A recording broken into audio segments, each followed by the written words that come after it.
بسم اللہ الرحمن الرحیم حامدا و مصلیا اما بعد۔ معزز مشاہدین، السلام علیکم ورحمۃ اللہ وبرکاتہ۔ قال الامام البخاری رحمہ اللہ باب اعتکاف المستحاضہ، مستحاضہ کے اعتکاف کا بیان۔ حدیث نمبر 2037۔ عائشہ رضی اللہ عنہا بیان کرتی ہیں کہ رسول صلی اللہ علیہ وسلم کے ساتھ آپ کی بیویوں میں سے ایک خاتون، ان کا نام ام سلمہ تھا، نے اعتکاف کیا جو حالت استحاضہ میں تھیں۔ وہ سرخی اور زردی کا خون دیکھتی تھیں۔ اکثر تشت ہم ان کے نیچے رکھ دیتے اور وہ نماز پڑھتی رہتی تھیں۔ اس کا مطلب یہ ہوا کہ حالت استحاضہ میں عورت روزہ رکھے گی، نماز پڑھے گی اور اعتکاف بھی کرے گی، اور یہ ناپاک نہیں ہے، یہ بیماری کا خون ہے۔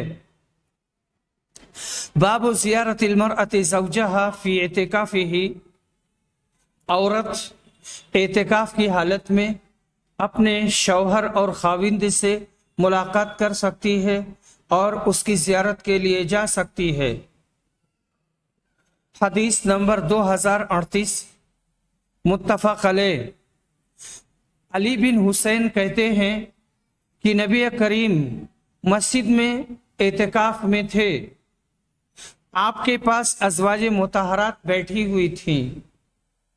جب وہ چلنے لگی تو آپ نے صفیہ بنت حوئی سے کہا، جلدی نہ کرو، میں تمہیں چھوڑنے چلتا ہوں۔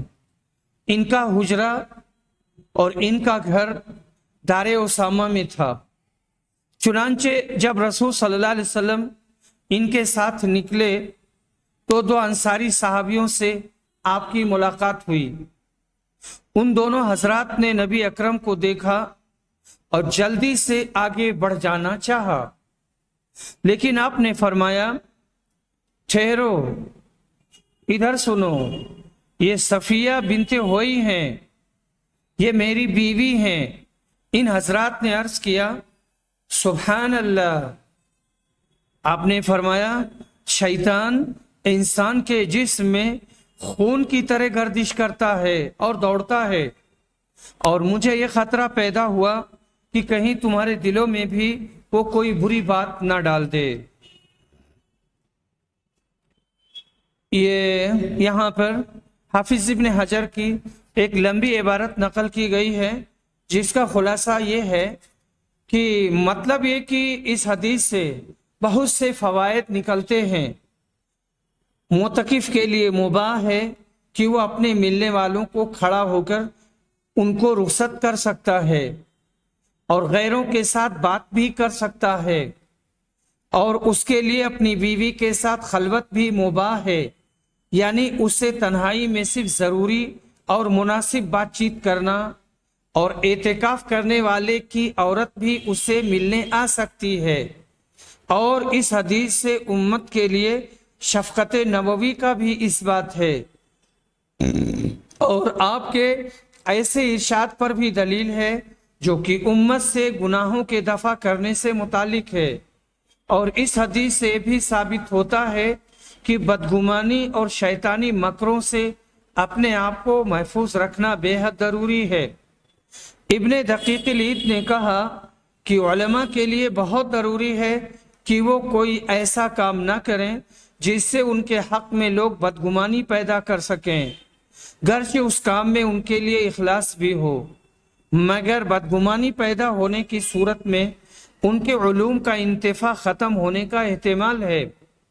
اسی لیے بعض علماء نے کہا ہے کہ حاکم کے لیے ضروری ہے کہ مدعا علیہ پر جو اس نے فیصلہ دیا ہے اس کی پوری وجوہ اس کے سامنے بیان کر دے، تاکہ وہ کوئی غلط تہمت حاکم پر نہ لگا سکے، اور اس سے یہ بھی ظاہر ہے کہ کوئی شخص بطور تجربہ بھی کوئی برا مظاہرہ نہ کرے۔ ایسی بلائیں آج کل عام ہو رہی ہیں، اور اس حدیث میں بیوت و ازواج نبی صلی اللہ علیہ وسلم کی اضافت کا بھی جواز ہے، اور رات میں عورتوں کا گھروں سے باہر نکلنے کا بھی جواز ثابت ہوتا ہے، اور تعجب کے وقت سبحان اللہ کہنے کا بھی ثبوت ہے۔ اوپر جو یہ بات آئی ہے کہ خواتین بیویاں جو زیارت کے لیے آئیں گی اپنے شوہروں کی، تو ان کے ساتھ خلوت میں آدمی بیٹھ سکتا ہے، تنہائی میں ہو سکتا ہے، بات تو کر سکتا ہے، لیکن ان سے لطف اندوزی کی باتیں یا بوس و کنار یا اس طرح کی کوئی چیز نہیں کرے گا۔ باب هل يدرأ المعتکف عن نفسه، کیا اعتکاف کرنے والا اپنے اوپر سے کسی بدگمانی کو دور کر سکتا ہے؟ حدیث نمبر 2039 متفق علیہ۔ یہاں علی بن حسین روایت کرتے ہیں کہ صفیہ نبی صلی اللہ علیہ وسلم کے یہاں آئیں، آپ اس وقت حالت اعتکاف میں تھے، پھر جب وہ واپس ہونے لگی تو آپ بھی ان کے ساتھ تھوڑی دور تک انہیں چھوڑنے کے لیے گئے۔ آتے ہوئے ایک انصاری صحابی نے آپ کو دیکھ لیا، جب نبی صلی اللہ علیہ وسلم کی نظر ان پر پڑی تو فوراً آپ نے انہیں بلایا کہ سنو، یہ میری بیوی صفیہ ہیں۔ اس کی وضاحت اس لیے ضروری سمجھی کہ شیطان انسان کے جسم میں خون کی طرح دوڑتا رہتا ہے۔ میں سے مراد علی بن عبداللہ، میں نے سفیان سے پوچھا کہ غالباً وہ رات کو آئی ہوں گی، تو انہوں نے فرمایا کہ رات کے سوا اور وقت ہی کون سا ہو سکتا تھا۔ باب من خرج من اعتکافہ عند الصبح، اس کا بیان جو اعتکاف سے صبح کے وقت باہر نکلتا ہے اور باہر آتا ہے۔ حدیث نمبر 2040 متفق علیہ۔ ابو سعید خدری روایت کرتے ہیں کہ ہم رسول صلی اللہ علیہ وسلم کے ساتھ رمضان کے دوسرے عشرے میں اعتکاف کے لیے بیٹھے۔ 20ویں کی صبح کو ہم نے اپنا سامان مسجد سے اٹھا لیا، پھر رسول صلی اللہ علیہ وسلم تشریف لائے اور فرمایا، جس نے دوسرے عشرہ میں اعتکاف کیا ہے وہ دوبارہ اعتکاف کی جگہ چلے، کیونکہ میں نے آج کی رات شب قدر کو خواب میں دیکھا ہے۔ میں نے یہ بھی دیکھا کہ میں کیچڑ میں سجدہ کر رہا ہوں۔ پھر جب اپنے اعتکاف کی جگہ مسجد میں آپ دوبارہ آ گئے تو اچانک بادل منڈلائے اور بارش ہوئی۔ اس ذات کی قسم جس نے حضور اکرم کو حق کے ساتھ بھیجا ہے، آسمان پر اسی دن کے آخری حصہ میں ابر ہوا تھا، یعنی پہلے سے نہیں تھا۔ مسجد کھجور کی شاخوں سے بنی ہوئی تھی، اس لیے چھت سے پانی ٹپکنے لگا۔ جب آپ نے نماز سے صبح ادا کی تو میں نے دیکھا کہ آپ کی ناک اور پیشانی پر کیچڑ کا اثر تھا۔ باب الاعتکاف فی شوال، شوال میں اعتکاف کرنے کا بیان۔ حدیث نمبر 2041 عائشہ رضی اللہ عنہا بیان کرتی ہیں کہ رسول صلی اللہ علیہ وسلم ہر رمضان میں اعتکاف کیا کرتے تھے۔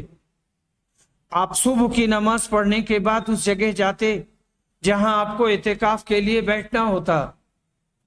راوی نے کہا کہ حضرت عائشہ نے بھی آپ سے اعتکاف کرنے کی اجازت چاہی، آپ نے انہیں اجازت دے دی، اس لیے انہوں نے اپنے لیے بھی مسجد میں ایک خیمہ لگایا۔ حضرت صفیہ حضرت حفصہ رضی اللہ عنہ نے سنا تو انہوں نے بھی ایک خیمہ لگا لیا۔ حضرت زینب نے سنا تو انہوں نے بھی ایک خیمہ لگا لیا۔ حضرت حفصہ اور حضرت زینب دونوں نبی صلی اللہ علیہ وسلم کی بیوی ہیں۔ صبح کو جب حضرت نماز پڑھنے کو لوٹے، نماز پڑھ کر لوٹے تو 4 خیمے نظر آئے۔ آپ نے پوچھا یہ کیا؟ آپ کو حقیقت حال کی اطلاع دی گئی اور بتایا گیا۔ آپ نے کہا انہوں نے ثواب کی نیت سے یہ نہیں کیا بلکہ صرف ایک دوسرے کی مسابقت میں ایسا کیا ہے۔ انہیں اکھاڑ دو، میں انہیں اچھا نہیں سمجھتا، میں انہیں نہیں دیکھنا چاہتا، چنانچہ وہ اکھاڑ دیے گئے۔ اور آپ نے بھی اس سال رمضان میں اعتکاف نہیں کیا بلکہ شوال کے آخری عشرہ میں اعتکاف کیا۔ تو رمضان کے علاوہ دوسرے مہینوں میں بھی اعتکاف کیا جا سکتا ہے، اور اس سے پہلے یہ بات گزر چکی ہے کہ اعتکاف کرنے کے لیے روزہ رکھنا شرط نہیں ہے۔ باب من لم یر علی المعتکف صوما، اس کی رائے کا بیان جس کا یہ ماننا ہے کہ اعتکاف کے لیے روزہ رکھنا ضروری نہیں ہے۔ حدیث نمبر 2042 متفق علیہ۔ عمر بن خطاب کہتے ہیں کہ انہوں نے جا کر پوچھا کہ اے اللہ کے رسول، میں نے جاہلیت میں نذر مانی تھی کہ ایک رات کا مسجد حرام میں اعتکاف کروں گا۔ رسول اکرم نے فرمایا تم اپنی نذر پوری کر لو۔ چنانچہ عمر نے ایک رات کا اعتکاف کیا اور اپنی نذر پوری کر لی۔ باب اذا نظر فی الجاہلیہ ان یعتکف ثم اسلم، اس مسئلے کا بیان کہ اگر کسی نے جاہلیت میں اعتکاف کی نذر مانی پھر وہ اسلام لے آیا تو اسلام کے زمانے میں اس نذر کو پورا کرے گا۔ باب کی حدیث میں آپ نے ایسی نذر کو پورا کرنے کا حکم دیا جو زمانے جاہلیت میں مانی گئی تھی اور آدمی اس وقت تک مسلمان نہیں ہوا تھا۔ معلوم ہوا کہ نذر اور یمین حالت کفر میں صحیح ہو جاتی ہے اور اسلام کے بعد بھی اس کا پورا کرنا لازم ہے۔ حدیث نمبر 2043 متفق علیہ۔ ابن عمر روایت کرتے ہیں کہ عمر یعنی ان کے والد نے زمانے جاہلیت میں مسجد حرام میں اعتکاف کی نذر مانی تھی۔ عبید نے بیان کیا کہ میرا خیال ہے کہ انہوں نے رات بھر کا ذکر کیا تھا، تو رسول صلی اللہ علیہ وسلم نے فرمایا اپنی نذر پوری کر لو۔ باب الاعتکاف فی العشر الاوسط من رمضان، رمضان کے درمیانی عشرہ میں اعتکاف کرنا، ہم اسے دوسرے انداز میں کہہ سکتے ہیں بیچ والے دہے میں اعتکاف کرنا۔ اس سے امام بخاری کی غرض یہ ہے کہ اعتکاف کے لیے رمضان کا آخری عشرہ ضروری نہیں، وہ آخری عشرے میں اعتکاف کرنا افضل ہے۔ حدیث نمبر 2044، یہ روایت ابو ہریرہ کی ہے۔ کہتے ہیں کہ رسول صلی اللہ علیہ وسلم رمضان میں ہر سال 10 دن کا اعتکاف کیا کرتے تھے، لیکن جس سال آپ کا انتقال ہوا اس سال آپ نے 20 دن کا اعتکاف کیا تھا۔ ابن بطال نے کہا اس سے یہ نکلتا ہے کہ اعتکاف سنت مؤکدہ ہے، اور ابن منذر نے شہاب سے روایت کیا ہے کہ مسلمانوں پر تعجب ہے کہ انہوں نے اعتکاف کرنا چھوڑ دیا، حالانکہ نبی صلی اللہ علیہ وسلم جب سے مدینہ میں تشریف لائے آپ نے وفات تک اعتکاف ترک نہیں کیا تھا۔ اس سال آپ نے 20 دن کا اعتکاف اس لیے کیا کہ آپ کو معلوم ہو گیا تھا کہ اب وفات قریب ہے۔ باب من اراد ان یعتکف ثم بدا له ان یخرج، اس آدمی کا بیان جس نے اعتکاف کرنے کا ارادہ کیا پھر اسے مناسب یہ معلوم ہوا کہ وہ اعتکاف نہ کرے تو ایسا کیا جا سکتا ہے۔ حدیث نمبر 2045 متفق علیہ۔ عمرہ بنت عبد الرحمن عائشہ رضی اللہ عنہا سے روایت کرتی ہیں کہ رسول اکرم نے رمضان کے آخری عشرے میں اعتکاف کا ذکر کیا۔ عائشہ نے بھی آپ سے اجازت مانگی، آپ نے انہیں اجازت دے دی۔ پھر حفصہ نے عائشہ سے کہا کہ ان کے لیے بھی اجازت لے دیں، چنانچہ انہوں نے ایسا کر دیا۔ جب زینب بنت جہش نے دیکھا تو انہوں نے بھی خیمہ لگانے کے لیے کہا اور ان کے لیے بھی خیمہ لگا دیا گیا۔ انہوں نے ذکر کیا کہ رسول اللہ صلی اللہ علیہ وسلم صبح کی نماز کے بعد اپنے خیمہ میں تشریف لے جاتے۔ آج آپ کو بہت سے خیمے دکھائی دیے۔ آپ نے پوچھا یہ کیا ہے؟ لوگوں نے بتایا کہ عائشہ، حفصہ اور زینب کے خیمے ہیں۔ اس پر آپ نے فرمایا بھلا کیا ان کی ثواب کی نیت ہے؟ کیا ثواب کی نیت سے ان لوگوں نے لگایا ہے؟ اب میں بھی اعتکاف نہیں کروں گا۔ پھر جب ماہ رمضان ختم ہو گیا تو آپ نے شوال میں اعتکاف کیا۔ باب المعتکف یدخل رأسہ البیت للغسل۔ اعتکاف میں بیٹھنے والا دھونے کے لیے اپنا سر گھر میں داخل کر سکتا ہے۔ عائشہ رضی اللہ عنہا بیان کرتی ہیں کہ رسول صلی اللہ علیہ وسلم مسجد میں اعتکاف کیے رہتے تھے، پھر بھی وہ آپ اپنا سر میرے کمرے میں کر دیا کرتے تھے اور میں آپ کے سر کو دھل دیا کرتی تھی۔ امام بخاری رحمہ اللہ نے بسائل مسائل تراویح و لیلۃ القدر و اعتکاف یہاں کل 39 حدیثوں کو نقل فرمایا، جن میں مرفوع، معلق، مکرر جملہ حدیث شامل ہیں۔ کچھ صحابہ اور تابعین اعظام کے آثار بھی آپ نے ذکر فرمائے۔ چونکہ ایمان اور ارکان خمسہ کے بعد اولین چیز جو ہر مسلمانوں کے لیے بے حد ضروری ہے وہ طلب رزق حلال ہے، جس کا بہترین ذریعہ تجارت ہے۔ اس لیے اب امام بخاری رحمہ اللہ نے کتاب البیوع کو شروع فرمایا۔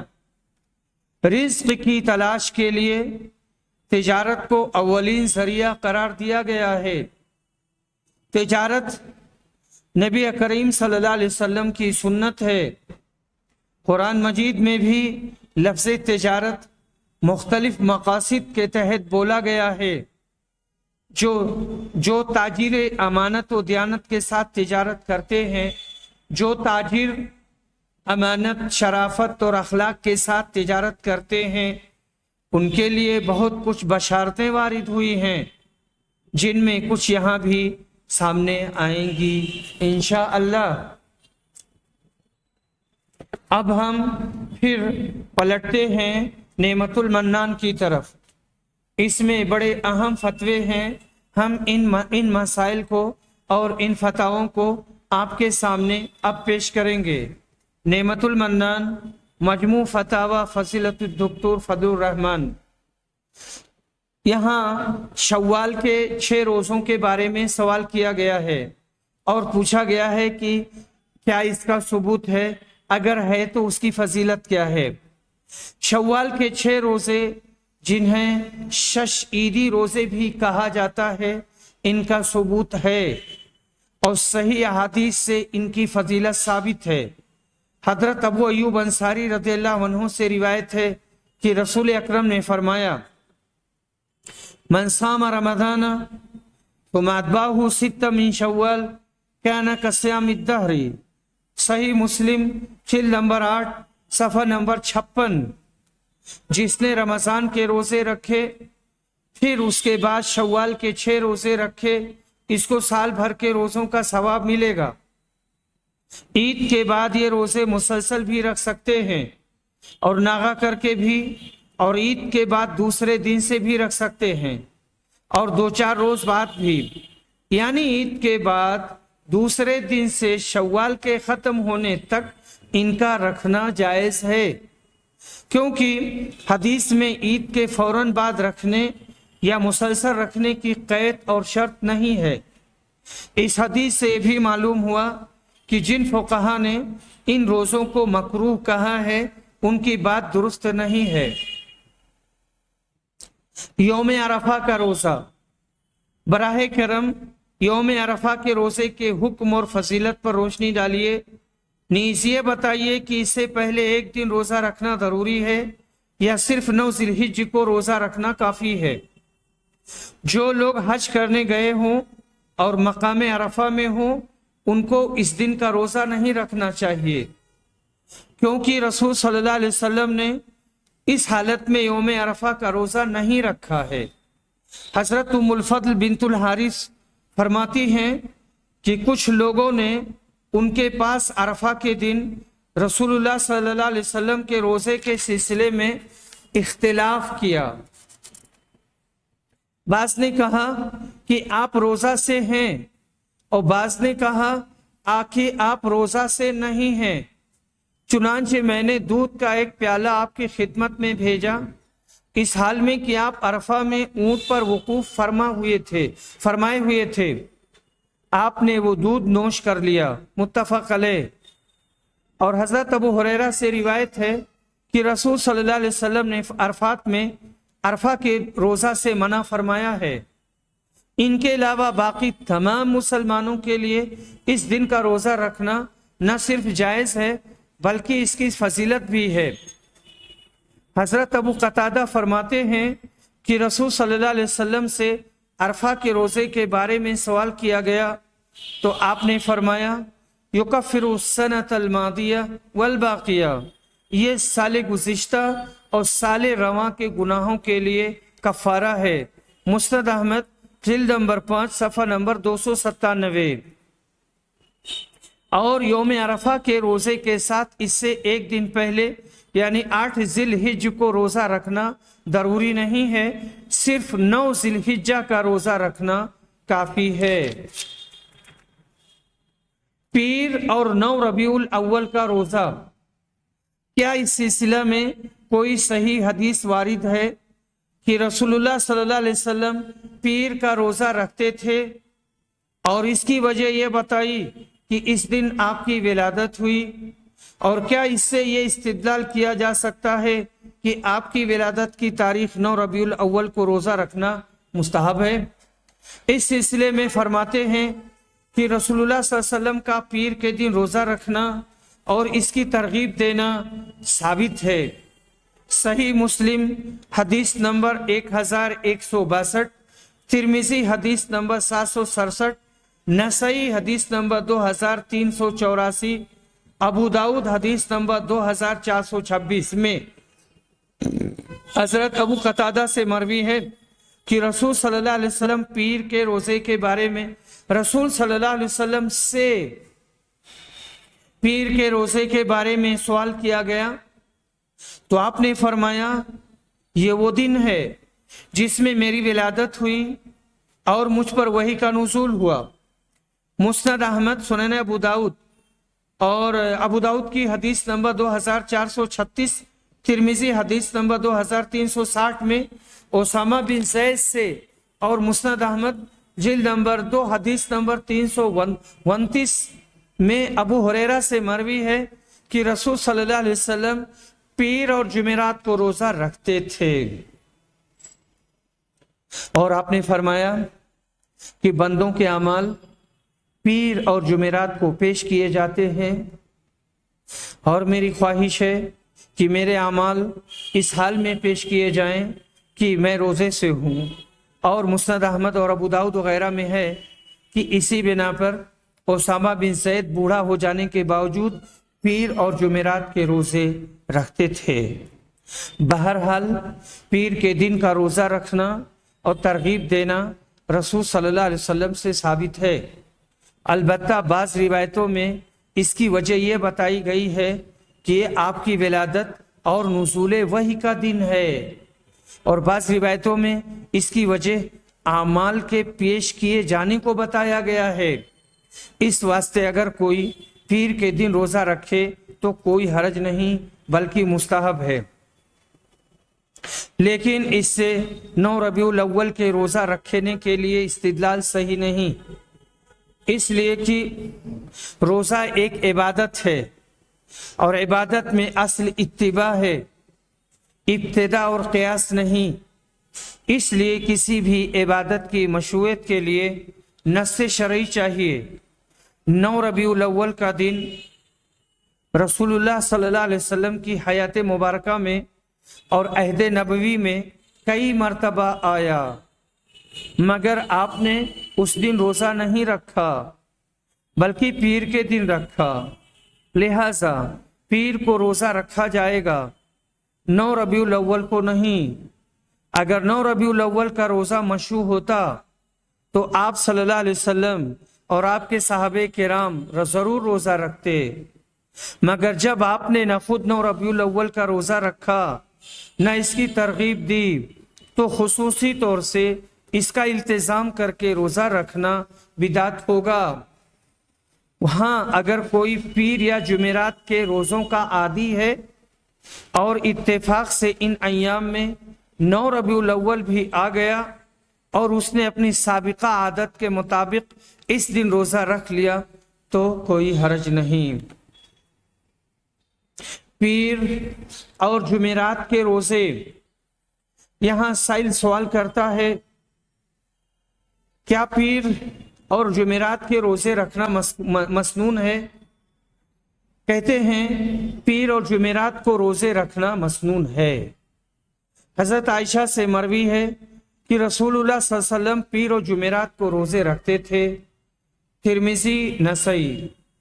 حضرت اسامہ بن زید سے روایت ہے کہ اللہ کے نبی پیر اور جمعرات کو روزے رکھتے تھے۔ آپ سے اس کے بارے میں سوال کیا گیا تو آپ نے فرمایا پیر اور جمعرات کو بندوں کے اعمال پیش کیے جاتے ہیں۔ اور حضرت ابو ہریرہ سے مروی ہے کہ رسول اللہ صلی اللہ علیہ وسلم نے فرمایا پیر اور جمعرات کو اعمال پیش کیے جاتے ہیں، اس واسطے میں چاہتا ہوں کہ میرے اعمال اس حال میں پیش کیے جائیں کہ میں روزے سے ہوں۔ ترمذی۔ اور ایک روایت میں ہے کہ پیر اور جمعرات کو اللہ تعالی ہر مسلمان کی مغفرت فرماتا ہے سوائے ان 2 شخصوں کے جو ایک دوسرے سے قطع تعلق کیے ہوئے ہیں۔ اللہ تعالیٰ ان کے بارے میں فرماتا ہے ان دونوں کو چھوڑ دو یہاں تک کہ صلح کر لیں۔ مسند احمد اور ابن ماجہ۔ حضرت ابو قتادہ سے روایت ہے کہ رسول صلی اللہ علیہ وسلم سے پیر کے روزہ کی وجہ کے بارے میں پوچھا گیا تو آپ نے فرمایا اسی دن میری پیدائش ہوئی ہے اور اسی دن مجھ پر وحی نازل ہوئی۔ مسلم، جلد نمبر 2 صفحہ نمبر 818۔ 15 شعبان کے روزے کا حکم۔ 15 شعبان کو روزہ رکھنے کا کیا حکم ہے؟ آیا اس کے ثبوت میں کوئی صحیح حدیث موجود ہے؟ براہ کرم جواب عنایت فرما کر مشکور و ماجور ہوں۔ کہتے ہیں 15 شعبان کے روزہ کا ثبوت میرے علم کی حد تک صحیح احادیث سے نہیں ہے۔ اس کے بارے میں حضرت علی کی 2 روایتیں ہیں، لیکن دونوں انتہائی درجہ ضعیف اور ناقابل استدلال ہیں۔ پہلی حدیث سنن ابن ماجہ، جلد نمبر 1 صفحہ نمبر 444 میں ہے، جس کے الفاظ یہ ہیں، آپ الفاظ بیان کیے گئے ہیں، پھر اس کے بعد میں اس کا ترجمہ ہے۔ جب 15 شعبان کی رات ہو تو رات میں قیام کرو اور دن میں روزہ رکھو، کیونکہ اس رات اللہ تعالیٰ سورج کے غروب ہوتے ہی پہلے آسمان پر نزول فرماتا ہے اور کہتا ہے کوئی مغفرت طلب کرنے والا جس کو میں معاف کروں؟ ہے کوئی روزی طلب کرنے والا جس کو میں روزی دوں؟ ہے کوئی بیمار یا مصیبت زدہ جس کو میں عافیت دوں؟ ہے کوئی اس طرح یہاں تک کہ صبح صادق ہو جاتی ہے۔ مگر اس کی سند میں ابو بکر بن عبداللہ بن محمد بن ابو صبرہ القرشی العامری المدنی ہیں، جن کا نام عبداللہ یا محمد ہے۔ ان کے بارے میں حافظ ابن حجر فرماتے ہیں رموہ بالوقع، یعنی علماء جرح و تعدیل نے ان پر وضع حدیث کا الزام لگایا ہے۔ اور علامہ صاحبی میزان الاعتدال میں کہتے ہیں کہ ان کی امام بخاری وغیرہ نے تصحیح کی ہے، اور امام احمد سے ان کے دونوں بیٹوں صالح اور عبداللہ نے نقل کیا ہے کہ انہوں نے فرمایا، یعنی امام احمد نے، کان یضع الحدیث، یہ شخص حدیثیں گڑھا کرتا تھا۔ اور امام نسائی فرماتے ہیں کہ یہ متروک ہے، اور زوائد ابن ماجہ میں ہے کہ اس کے بارے میں امام احمد اور ابن معین نے کہا کہ یہ حدیثیں گھڑتا تھا۔ دوسری حدیث کتاب الموضوعات لابن جوزی جلد نمبر 2 صفحہ نمبر 130 میں ہے۔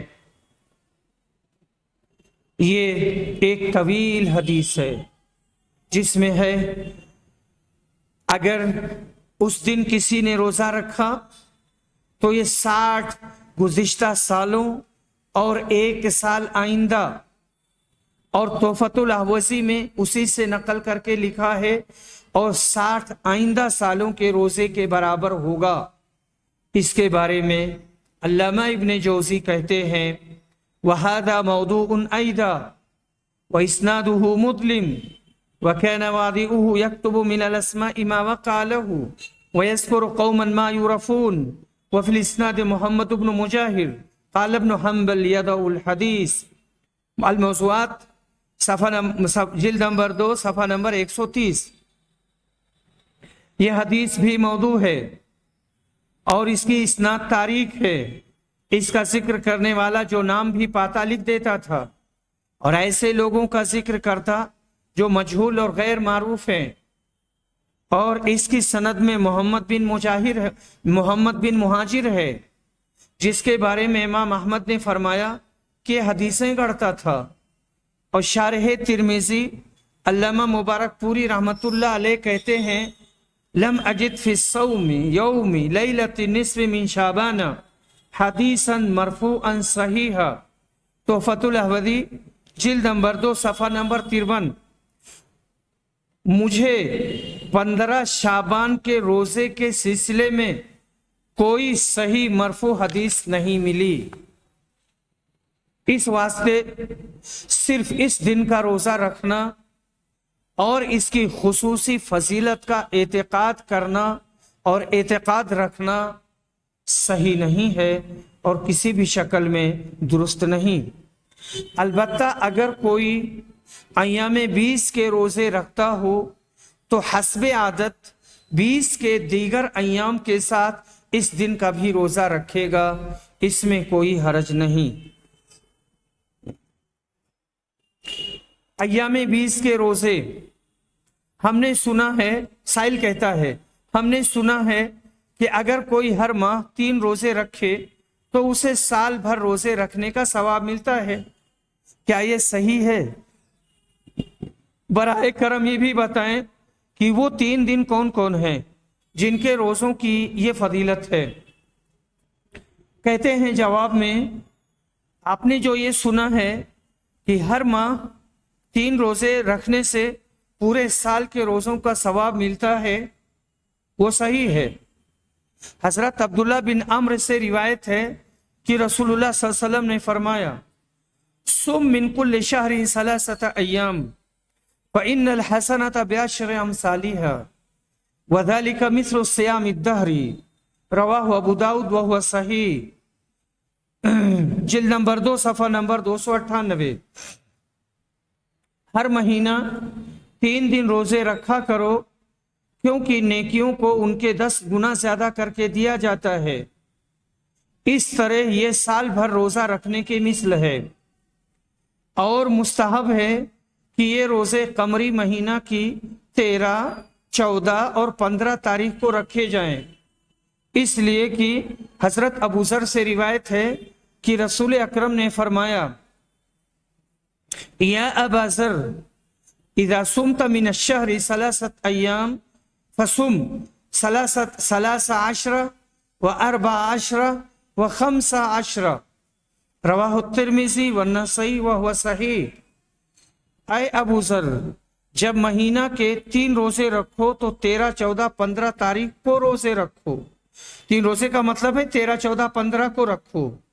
اور بعض روایتوں میں ہے کہ ہمیں رسول صلی اللہ علیہ وسلم نے ایام 20، 13، 14، 15 کے روزہ رکھنے کا حکم دیا تھا اور کہا تھا کہ یہ سال بھر روزہ رکھنے کی طرح ہے۔ وآخر دعوانا ان الحمد للہ رب العالمین۔